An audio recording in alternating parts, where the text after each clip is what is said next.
বৃষ ৰাশিৰ জাতক জাতিকাসকলে বৰ্তমানৰ যিটো অৰ্থাগম পথ ভালে হ'ব।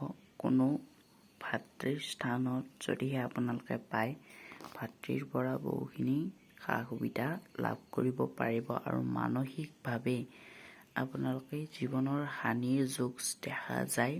পঢ়া শুনাই যদিও অমনোযোগী হ'লেও পৰীক্ষাত সফলতা অৰ্জন কৰিব। পুত্ৰৰ কঠিন ব্যাধি হ'ব পাৰে। স্ত্ৰীৰ স্বাস্থ্য ভাল হ'ব। লটাৰীত বা জুৱা খেলাৰ আৰ্থিক লাভ যোগ হয় যদিও আপোনালোকে জুৱা খেলা বন্ধ কৰিব লাগিব। ব্যৱসায় ক্ষতিৰ সম্ভাৱনা বেছি।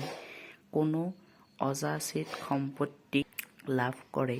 পিতাৰ স্বাস্থ্য ভাল হ'ব। মাতৃৰ স্বাস্থ্য ভাল থাকিব।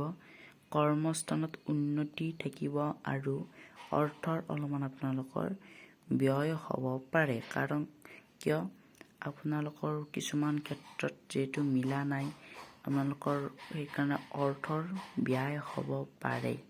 শুভবাৰ বৃহস্পতিবাৰ আৰু শুক্ৰবাৰ ব্ৰত ৰাখিবলৈ চেষ্টা কৰিব।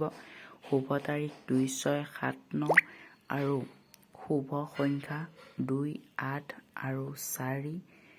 শুভ ধাতু আপোনালোকে লোহাৰ আংটি বা লোহাৰ বিভিন্ন বস্তু ব্যৱহাৰ কৰিব পাৰে।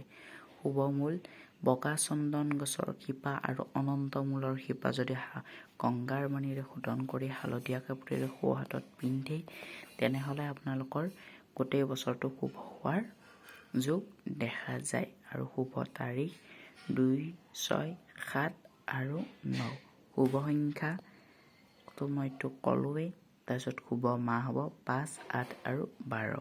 আৰু এইখিনি আছিল আজি বৃষ ৰাশিৰ যিটো নতুন বছৰৰ আজি এইটো নতুন 1830 ভাস্কৰাব্দৰ এইটো নতুন ৰাশিফল। যদি ভিডিঅ'টো ভাল লাগিলে এটা লাইক কৰি দিব। ধন্যবাদ।